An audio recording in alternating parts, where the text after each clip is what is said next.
E o presidente da Comissão de Assuntos Econômicos do Senado, Vanderlan Cardoso, falou sobre a sabatina do sucessor de Roberto Campos Neto ali no comando do Banco Central. Marília Ribeiro está de volta e já tem um cronograma para isso, Marília? Oi, Evandro. Tem não, viu? Segundo o Vanderlan Cardoso, ele não foi nem consultado pelo governo para poder fazer esse calendário, né? É importante a gente trazer aqui, Evandro, que nós chegamos até a adiantar que o governo e o Senado Federal estavam articulando para que essa sabatina do novo presidente do Banco Central acontecesse agora, no mês de setembro, antes da reunião do Copom, que está marcada para os dias 17 e 18 de setembro. Mas, segundo o presidente da Comissão de Assuntos Econômicos, que é por onde essa sabatina acontece, ele não foi consultado pelo governo e também, pelo que ele disse, também o presidente da casa, o Rodrigo Pacheco, não chegou a comentar com ele sobre esse nome. Ele disse, então, que a chance para essa sabatina acontecer na próxima semana é zero. Pela manhã aqui no Senado, ele também disse, né, que o presidente, ele avaliou que o nome, caso seja a indicação, seja de Gabriel Galípolo, ele não vai encontrar dificuldades. Isso porque ele já passou por uma sabatina aqui no Senado Federal para o cargo que ele ocupa atualmente, que é o diretor de políticas monetárias lá do Banco Central, onde ele também foi indicado pelo presidente Luiz Inácio Lula da Silva e passou por essa sabatina lá na Comissão de Assuntos Econômicos e depois no plenário do Senado Federal. Então, caso o nome de Galípolo seja confirmado, ele não deve encontrar dificuldades para ser aprovado para a vaga de presidente do Banco Central. Na semana passada, o ministro da Fazenda, Fernando Haddad, disse que o presidente Lula deve indicar esse nome nos próximos dias. Mas, aqui no Senado Federal, essa sabatina não deve acontecer, pelo menos nessa próxima semana, Evandro. Pelas informações, viu, Marília? Já quero conversar com o Zé Maria Trindade sobre esse assunto, porque, Zé, o governo federal vem trazendo e alguns auxiliares do presidente que ele estaria fazendo uma costura ali no bastidor para facilitar, né, a aceitação de um possível nome indicado pelo governo. Aí vem o Vanderlan Cardoso, que é o presidente da Comissão de Assuntos Econômicos, e fala, se está havendo essa articulação, eu que sou o principal que deveria estar envolvido nela, não estou nem sabendo. A conversa no Congresso Nacional está na sondagem ali para ver essa possibilidade. O Vanderlan já até deu a resposta de que sim, porque o Galípolo já passou por uma sabatina na comissão para assumir o cargo de diretor, né? É a vez de indicar, né?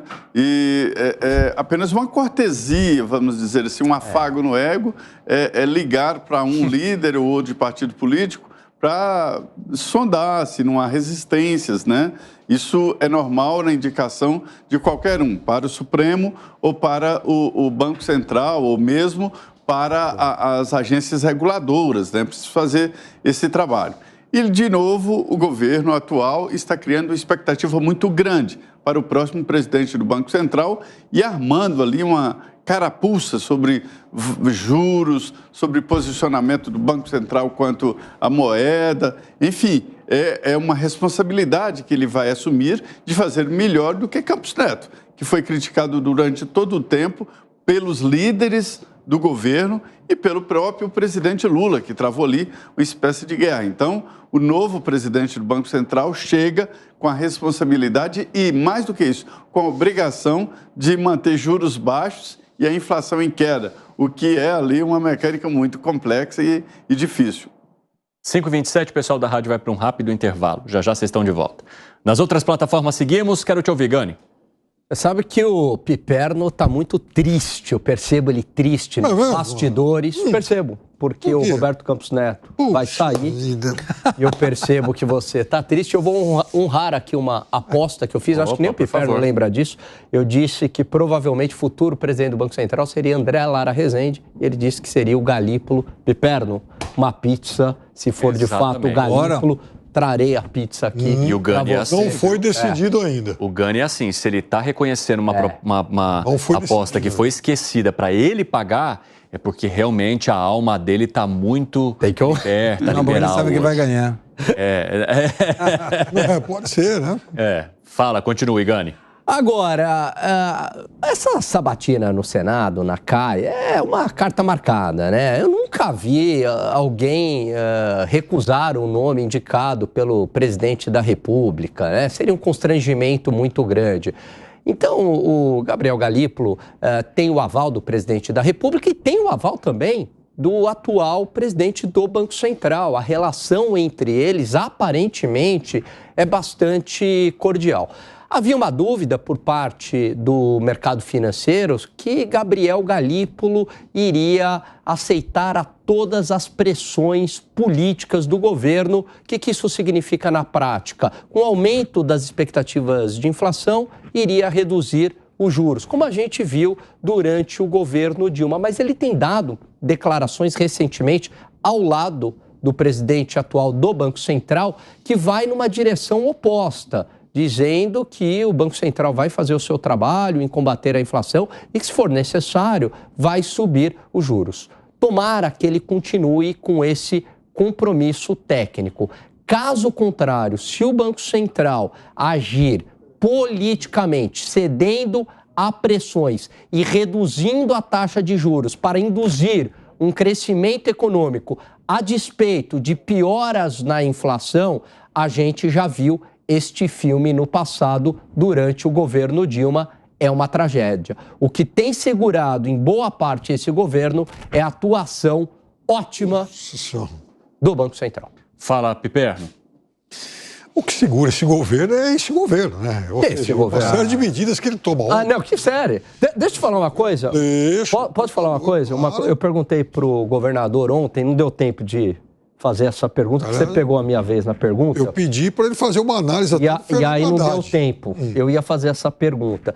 Que esse crescimento econômico, essa atividade econômica surpreendendo, se não eram os investimentos já contratados do governo anterior. Sabe quanto que já tem contratado, Piperno, para os próximos 30 anos, mas concentrando mais nos 10 anos, contratado? Quase 1 trilhão de reais. Bom, né? Porque, por exemplo... É óbvio que, fora as reformas do lado microeconômico. Então, tudo isso, evidentemente, que vai favorecer a atividade econômica, somada a esse Banco Central que faz um excelente, primoroso trabalho. Depois, por exemplo, do lançamento da nova política industrial, a indústria automobilística já anunciou mais de 100 bilhões de reais de investimento. E, pera, a gente está falando de quase um tri contratado já. Não, eu estou dizendo que a indústria automobilística, nos últimos 6 meses, mais ou menos, anunciou mais de 100 bilhões de reais. Na semana passada foi a Volkswagen, inclusive. Ainda bem, né? Tem que pisar no acelerador.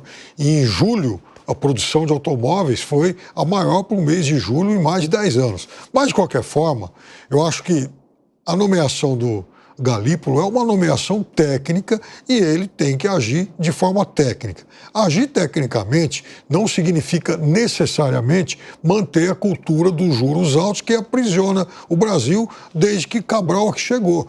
Porque, desde sempre, o Brasil está entre as 3 maiores taxas de juros do mundo. Então, deve ter alguma coisa errada nisso. Não é possível que o Brasil ande sempre na contramão do mundo. Essa não é a economia mais desarrumada do mundo para estar sempre assim. E não estou falando só de taxa básica de juros, não. Falando, por exemplo, de juros do cartão, né, que chegam a mais de 400% ao ano. O que é isso? Quer dizer, então tem alguma coisa errada. Eu acho que esse pensamento econômico, ele embute alguma distorção. Fala, Segré. Não, eu não sei, não me parece que tenha que ver uma questão de pressa na sabatina. Até porque eu concordo com o Alangani. O Lar Resende tem chance de ir, sim. Sobretudo depois da manifestação do Galípolo, em que falou, vai ser técnico, estamos bem articulados dentro do Banco Central. Na minha opinião... Você acha que ele sinalizaria outra coisa para o mercado nesse momento, sendo que ele nem foi aceito ainda? É o currículo dele. Sim. Então, ninguém queima currículo por uma questão de política. Salvo alguém que é, sei lá, por uma ideologia raiz. Não me parece que seja o caso do Galípolo, uma pessoa jovem, reconhecida no mercado. E sobretudo porque tem ainda, até essa nova mudança na diretoria do Banco Central, vai ter reuniões do Copom. E muito provavelmente nessa reunião do Copom não me chamaria a atenção que aumente os juros. E eu quero ouvir o que o presidente vai falar quando esse aumento de juros, se vier, seja por uma questão de unanimidade dos integrantes do Copom. E aí vai falar o quê? Que a culpa é do Campos Neto? Vai ter que jogar a culpa também no Galípolo. E eu não sei se ele vai querer fazer isso. Ele, o presidente. Nesse caso, a única maneira de dar um pouco de oxígeno nessa sua teórica colocação do presidente seria colocar alguém que não seja o Galípolo. Então, eu não estou ainda certo, concordo com a Alagari, mas eu não vou apostar porque já apostou ele que paga a pizza. Já deixa ele pagar e a gente aproveita por um momento.